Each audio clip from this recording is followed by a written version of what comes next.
I'm going to show you guys how to replace a coil pack on a 1977 Johnson 115. First thing you're going to want to do is take off the cover to the CDI. It's these 4 5/16 bolts. Once you have those 4 bolts off, you'll be able to pop this panel out and you'll be able to access all of the wires running to the CDI. Once you have that cover pulled off, you can go ahead and take this bolt, and this bolt out. They're all 7/16. The reason we took those bolts off is so we can move this whole assembly up, and it just makes it easier to trace these wires back to the CDI. In this little short, we're going to be replacing this coil pack, and we're going to take note of all of the leads. So we've got a ground lead right here on the right side, and then another lead over here on the left side, and then this third wire is the one that runs to the CDI, and if I wiggle it, it's that wire right there. So we're going to go ahead, remove all 3 of these bolts, and then undo that wire, and the whole thing should just come right out. Now that those 3 bolts are out, the only things holding it onto the engine are the power wire that runs to the CDI, and then the spark plug wire, which runs to the spark plug. Just go ahead and unplug the spark plug wire and undo the connection at the CDI.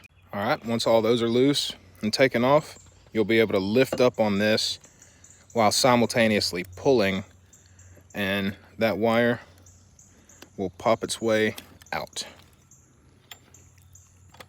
And just like that, you've removed the old one. Once you have the old one out of the way, you just retrace your steps going the other way with the new CDI. The only thing we need to remember, this ground wire goes on this side.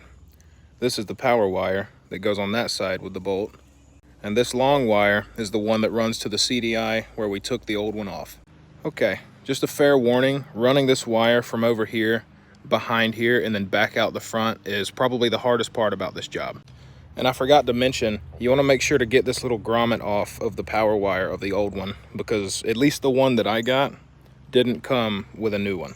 All right, once you have the new one tightened down and it's not going anywhere, we can go ahead and line up this lead right here with that hole, and then put the bolt through that hole and secure everything down, and then do the same thing on the other side with the ground wire.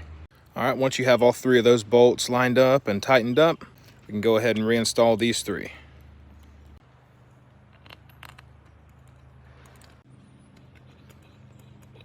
Once all that's done, put your spark plug wire back on the spark plug and put the cover back on the CDI.